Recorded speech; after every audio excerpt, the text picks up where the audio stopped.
Ayan po ang aking homemade tinapay.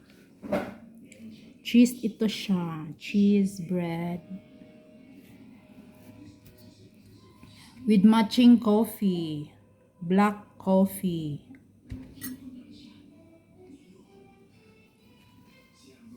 Tawagan ni? Croissant. Croissant. Croissant. Mga onda guys, kuha ni siya. Ang ako ang gipalaman ani kay cheese. Eden cheese. Oh, nag-promote na kong brand. Charot.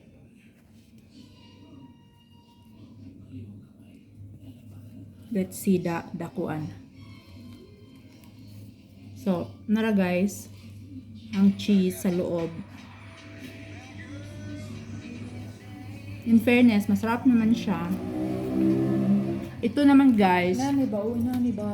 Kino? Kaya kabit. Oh, narangayan ka na. Kani siya guys. Ang kana. Ang ngayon medyo kabisag unsa.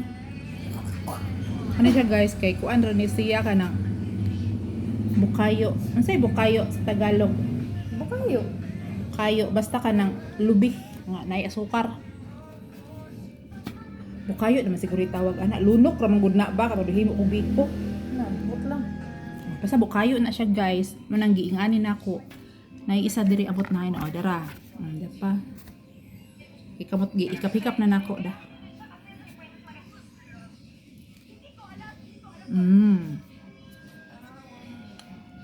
Na. Parisan dayon og kape. Atikit pod, kape ni atikit.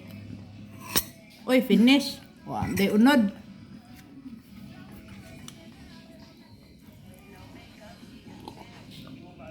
Resulta sa gipanggutom, gutom kay ganina. Nya, action pa jud katapol. Ubos na kog himo nya ikabuhi pa jud ko. Na. So moro to guys, ako ang homemade tinapay with matching coffee. Bye everyone.